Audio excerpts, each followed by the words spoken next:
Hey, it's Carrie from Total, and I'm down at MAATs Tech today meeting Lisa Edwards. Hi Lisa, how are you getting on? I'm very good, thank you. You normally hang around behind the scenes and we've dragged you forward today, haven't we, and kind of put you in the spotlight. You have. I think is well deserved because you're a lady for one and you're very successful, and in this industry that's quite a rare thing. So I was wondering from another lady's point of view how you've got this successful. I've been very lucky to get to this position. It wasn't a career that I expected to be in. MAATs started with my father, started the business, and at that time my career was, I worked at Heathrow for many years for various airlines in the logistics side or the cargo side of the industry. And I purely joined my father, having had my daughter and school start, the usual typical, I want to say, woman family sort of situation where you're trying to find your way with children and how to work at the same time. And I went to join him with the idea that he would retire in a few years, and then I would have to find myself another job. I joined him, and probably he retired probably about 20 years later. So I sort of went, so it was just the two of us, and it was a consultancy, more of a consultancy based company. And then we had a few things happen during the first sort of 2 or 3 years, which sort of threw me sort of, instead of being, I want to say, an admin person, which is what I was, helping with projects and things, Wow. But it was much more consultancy side.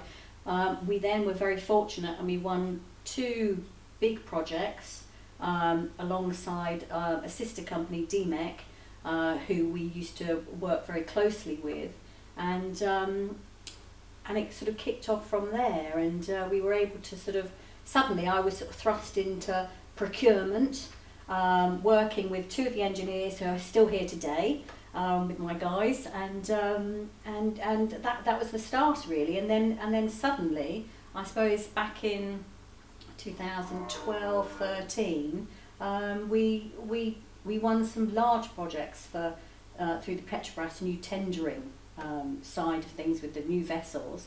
So we suddenly, the team grew. We probably tripled our head count. Wow. And it sort of went from there. So I've sort of been I want to say jack of all trades, you know, I say admin, procurement, recruitment, all areas that I never intended or thought I would be, be involved with. And the company's sort of grown from there. And my father finally retired about 3 years ago. Was he reluctant to leave? He still dabbles now. Does he? I still get the text saying what's happening here, what's going on there, can I help with anything? So whilst he is in the background himself, and not frontally involved with the company, he's still more than happy to share his experiences and knowledge, which is huge.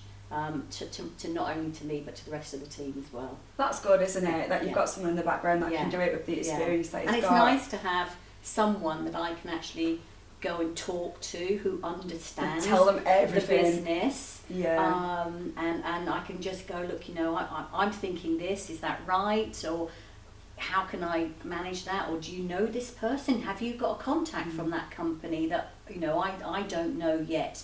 That from an old, but it is getting harder and harder because obviously most of his contacts have retired now as well. But it is nice to have that as I say background to be able to sort of go and knock on the door and go, hey Dad, what about it gives a lift for this. So you mentioned before that you've done all these different roles and you're still doing all these different things. Did you have any experience in these roles before, or have you literally had to learn it on your feet? Admin, I suppose, what I was doing with, my last sort of before I joined MAATs was I worked for Qantas. So, on the cargo side, out on the ramp, so 747s, helping supervise loading. And so logistics was my thing. Yeah. So organising, admin, that was what I knew. So that was quite easy, I would say. I think the difference when I first joined my father, we were obviously it was obviously very much it was oil and gas days. When I joined him, the oil and gas time was in a downturn, and I have to say the first 6 months I did actually go, what on earth have I done? Because it was so quiet, because there wasn't any work going on, because it was a downturn. So I did sort of suddenly wonder, oh dear, is this the right move for me? But that changed. You know, we won a few contracts, and that sort of carried on. But a lot of it I have just had to learn. Procurement was, I suppose, the next stage of my career. But the guys were very good. They knew, you know, I'm not an engineer, and I think that's the other thing is, you know, I run an engineering company, but I am not an engineer. I do have to rely on others for that. Obviously, I've learned along the way, but I still rely on others' expertise, and that's part of being, you know, with the group is bringing people in who have that expertise. But I think it's that sort of learning those other things that has helped put me where I am now, because I do understand when people have issues. I understand if we've got an issue in procurement, if we've got an issue with HR and personnel, because again, as the company grows, it's all right when there's one or two of you with the HR side, but suddenly, you know, we've got 40 plus people now, and understanding the HR implications and things you need to consider and all of those sort of things. It's you know, I've had to learn those along the way, and I'm still learning. And you know, and I think for anyone to say that, you know, if they're head of a company, they're leading their company, that they know everything, is not right. I agree. I think everyone's always learning. We always can learn, you know, and it's really important to be able to do that.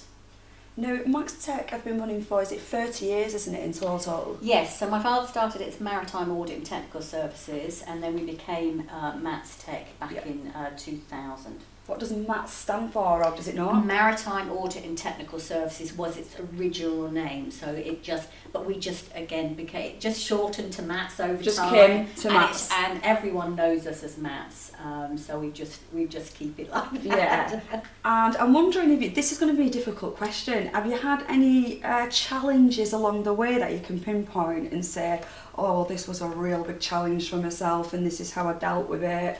Yeah, we've had some big challenges over the last 10 years especially. I mean, you know, obviously the oil and gas industry has completely changed. Where is it up to now?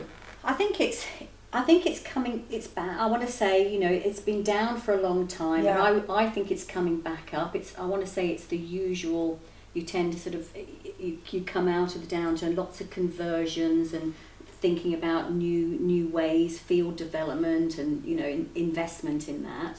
But it's taken a long time this time. I remember. And I think it's taken a long time, and it's coming out completely differently, and the operators are thinking completely differently. So we're all having to adjust to that. With the cable market coming in, the renewables, for us, fortunately, we've been very lucky to be able to transfer into that quite easily, and to be honest, that for us at the moment, that is our biggest, you know, industry. Oil and gas is still there, and we're still talking to the guys, in particular in Brazil, because oil is still big down there. You know, and we've still got a lot of our equipment on vessels down that way. So you know, it's a big area still to consider. I don't think oil and gas has gone away yet. No, neither do I. Yeah, I think it'll be around for a little bit longer. I can't miss this little beauty here. So Nexans, massive company. This was the first job we've done with them. It's a massive job though, wasn't it? It was a big project for us. I mean, it's 5 years. 5 years we've been dealing with this vessel from concept, and I think that's the biggest thing for what we're known for, is that it's not just about people coming to us for the equipment. We can be talking to people a couple of years, 2 to 3 years sometimes, before this has even got to the first point of first steel being cut. And that's what we did with Nexans. We worked with them and the ship designer, and you know, integrating our equipment into the vessel design, what Nexans wanted operationally, what their requirements were. So we did all of that at the front end, I say, and that was years of work. So what product did you supply for them? On this vessel, as I say, we've got a 10,000 ton carousel on the deck. Everything in yellow is, if you're looking at the thing, is we've got roller pathways, we've got tensioners, we've got this capstan, which was again a first for us. We haven't done a capstan for many, many years, and this was the biggest we ever did. Chutes on the back. So it's been a huge project for us, huge. But it's delivered, and that's, I can't, well done. and the challenges along the way, there have been incredible challenges along the way, and that's without obviously recent COVID times. I was just going to ask you about that, because this is in Norway, isn't it? Yes. Yes, so the vessel obviously was fitted out in Norway. We started with our team. Our team had to be, installation had to start last September. So we were in the end of the summer during the first load of COVID. And we thought by Christmas it'll be over.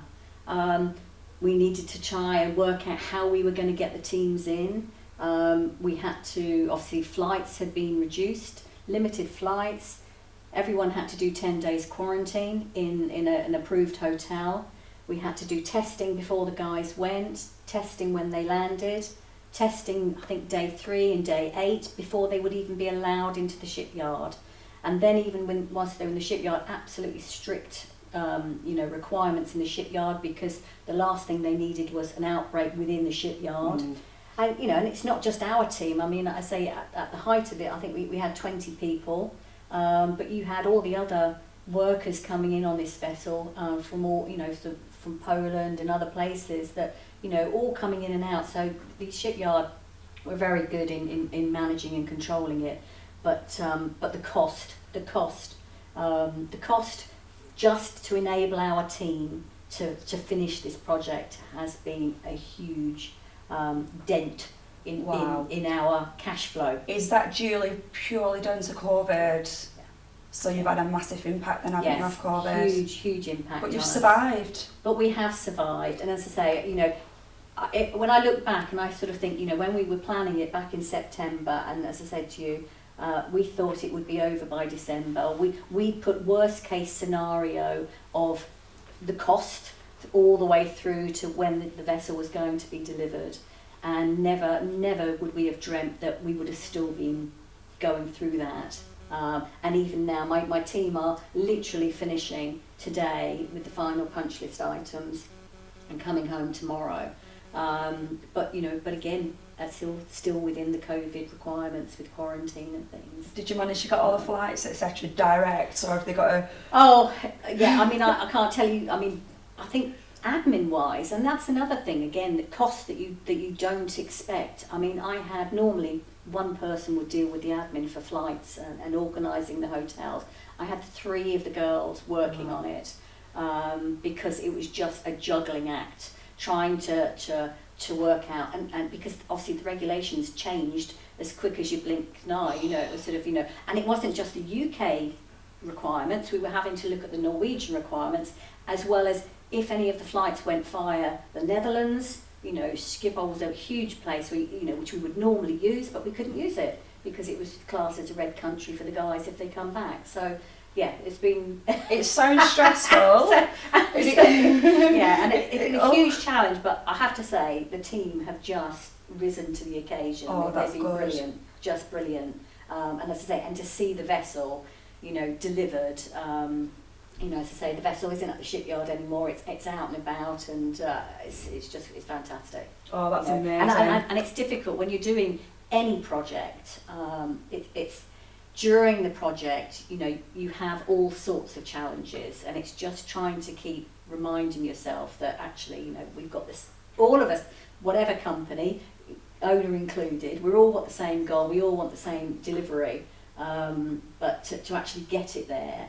And it's just reminding ourselves what a great job we've actually done, and not to focus on some of the negative things that usually come up within projects that you have to learn from, it's you do have to remind yourself to give yourself that pat on the back and go, well done to me. Yeah, I think you Just deserve one for that. Just look at it, just look what you've done. So it's really. And then you got all your guys back home tomorrow, so that's enough, isn't it? Yeah, and they're going to get quarantined. What's going to happen with all that? Norway's green, so is it? Yeah. Oh, that's green, good. So back in the no country, back to family. That's nice. How Yeah. long have they been over there for? Just out of interest. Well, at one stage, at the height when we had real difficulties, I did have to ask them to stay on for about 8-9 weeks. Some of them. Some of them were happy to do that, and others it was harder because obviously they have family commitments. So we did have to do a bit of juggling around, but no, as I say, they all stepped up and really worked hard on it. So, well, it's nice because it sounds like you really accommodate for your staff as well and make sure we try and be as flexible as we can. It's difficult. It's not always easy. I can imagine. But I think that's one of the things that MAATs, my father and myself, when he was with the business, it's been very important. We still regard ourselves as a family business, and we are very, keen to make sure that people are okay, and if they need support in whatever that is, we are always open door help. What can we do to help, and always have been. So we're always very keen to, and that's part of who I am, I think, as well over the years. You can tell that. I need to know that my team are okay, and it's very important. It really comes across, and it's nice to see that because not all companies do. It's not easy. It's not easy, and I know I had to ask a lot of them over the last 12-18 months, much more than I would, but we've had to do it to survive. It's simple as that. You've got to do what you've got to do. Yeah, the business is still here. And that's in part because of what everyone's put into it. So I really appreciate that. So Lisa, I believe you've got another project on the go with quite a massive client, Van Ord, is it? Yes. Do you want to tell me a bit about that, because that sounds really exciting? Yeah, it's again been a bit of a challenge, but with recent times. But yes, we were fortunate enough to start working with Van Ord for their new cable hybrid vessel. Which is, in itself is amazing. And again, many years, as I said, we tend to try and work with people earlier in the design. So we've been talking to Van Ord for a while. And, many years, and, we were supposed to win the contract last January, but obviously COVID hit. COVID again. Which delayed the project. And which was disappointing for everybody, and the worry was, would Van Ord still make the investment, because everybody obviously had challenges within their businesses. But we were fortunate to sign with the shipyard, with Vard, who were the selected shipyard, back in, I think it was start of December, to get the project going. So really excited. Another new cable ship, going to be built in Norway again. So Norway is becoming almost our second home. Becoming our second home. So we've just, we're in the engineering phase at the moment. So we're just finalising the drawings and designs with the client. Obviously, our client is Vard, not Van Ord, but obviously we have close discussions with Van Ord as well, so it's a bit of a triangle really. But Van Ord will be our final client going after vessel delivery, is because we will obviously continue to support them with the vessel. Or do you hand the vessel over to Van Ord? So obviously we will finish the contract with Vard, who will deliver the vessel to Van Ord. Right, okay, understood. Yes. Right, so how long do you think that's going to be, that project? Oh gosh, so where are we now? So we're 2021. We will be, I think we're on delivery for early 23. So I think we'll start installing again. We'll be looking to install sort of August, September onwards next year. And are you going to try and get over there at any point when COVID's gone and have a look at the vessels? Yes, I mean I do like to go over and see the vessels usually, obviously where time allowing and things, where I can, because I do like to remind myself what the kit looks like. I'm still amazed, we actually have some work being done for a Brazilian client at the moment up in the northeast. And I went up recently to Newcastle, and I forget how big the stuff is. I just forget.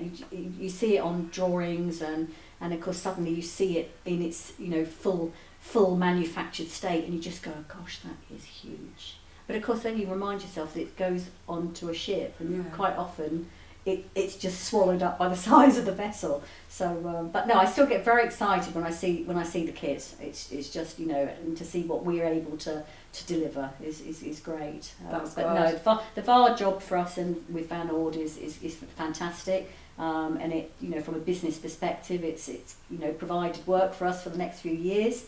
Whilst we look for, you know, other new projects coming along the line. So yeah. Have you got anything in the pipeline that might be a little bit exclusive that you could tell us about, what you might have going forward? I can't. Is it all exclusive? Not to speak. Oh. It's all right if you can, but is there anything you can give us? We're working very hard at the moment with Vard Marine and Philly Shipyard in the States. Which is a very big, on a consultancy basis, and it's for a new cable layer ship for the US Navy. For us, that's a really big thing.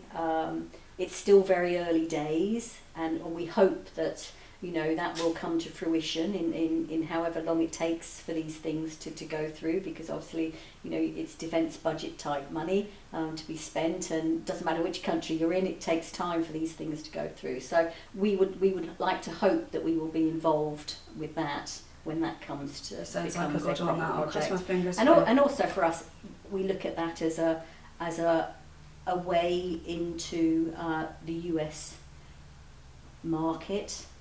We have dealt with US companies with oil and gas, like people like McDermott, but we see again the wind industry. You know, you see the Vineyard project coming along, so we're very keen to make sure we are within that area when that really kicks off. So I think that's an area we would like to try and focus on. Do you have much competition in your field? Yes, we do. And how do you feel? How do you perform? How do you set yourself apart from that competition? Because you obviously do. Yes, it's difficult. I mean, there are, you know, and there's always new people coming in whatever market. And I would say, yes, we were niche at one stage.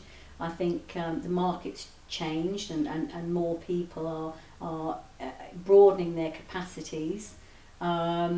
It's not always easy to work out where you fit within the competition. We are having to make some changes. I think you know, over time, you know, yes, I want to say we're probably the leader in what we do, and I think that's the bit we have to try and focus on when we try and sell our product, is the experience.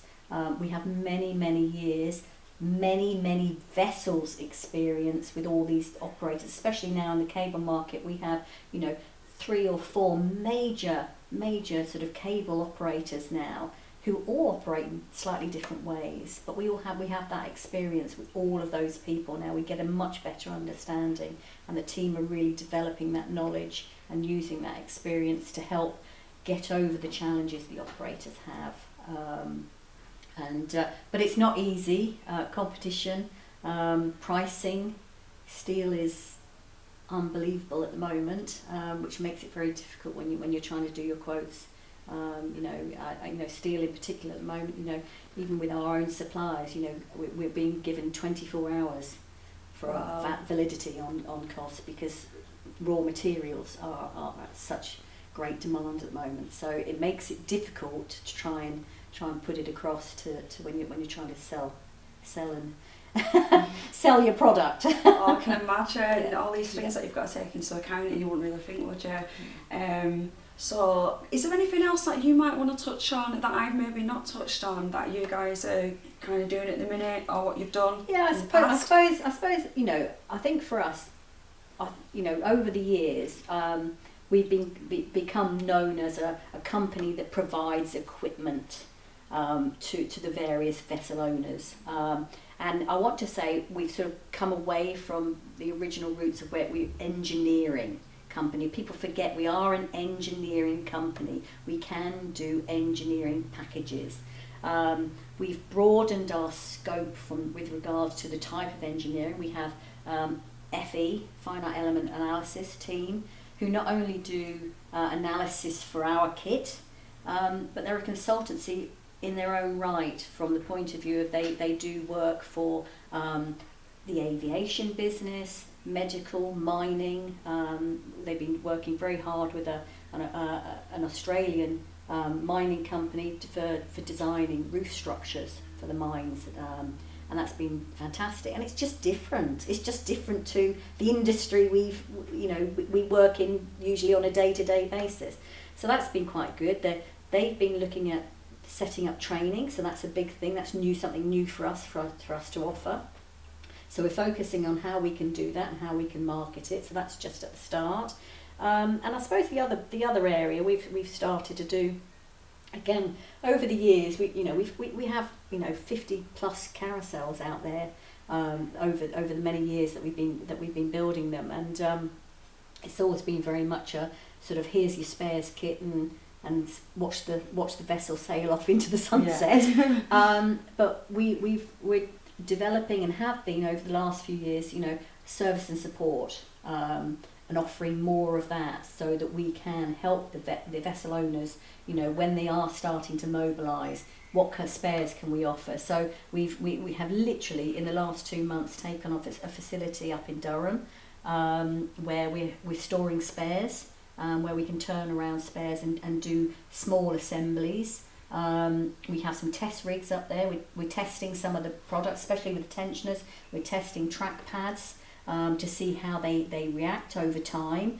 in order, because obviously with the cable providers, huge changes in that area with cable. So we're constantly trying to talk to them so we understand the needs when it comes to the tension on the cables and what we can do on that side of things. And we're looking to offer the likes of Nexans and others, a service frame agreement, so that we come on and we do regular services with their teams on board the vessels and help them, forecast their budgets for anything that needs to happen over time through wear and tear. So that's, I suppose, an area that we're trying to develop more, to get us not just for, I say, equipment provision. Yeah, so you've got a vision really, haven't you, that Yes. you're working towards, and it Yeah. seems like it's going quite successful, to be fair. Yeah. So if anybody's watching this and they want to get in touch with yourself and anything that you've said today, what's the best way of them contacting MAATs Tech? Well, you can contact me. I'm on LinkedIn, so I'm always happy to take messages and emails, through that. We have an inquiries email address, which you see on the website. So again, always happy to answer. And, I do try and answer a lot of things that come through, because I hate not being answered myself. Yeah. And that, especially when it's people looking for work, I can't always help them, but I will try and steer them and, in the right direction if I can, because I always think it's just courtesy, just to, respond where you can. But yeah, always I have a very much an open door policy. I'm always happy to talk to people. I can't necessarily always help them, but I'm always happy to talk to them. Oh, that's really good. So thank you so much for your time and for having us down. Everything you said has been fantastic, and I'm sure we'll see you again soon because you've got so much going on. Thank you, Lisa. Thank you.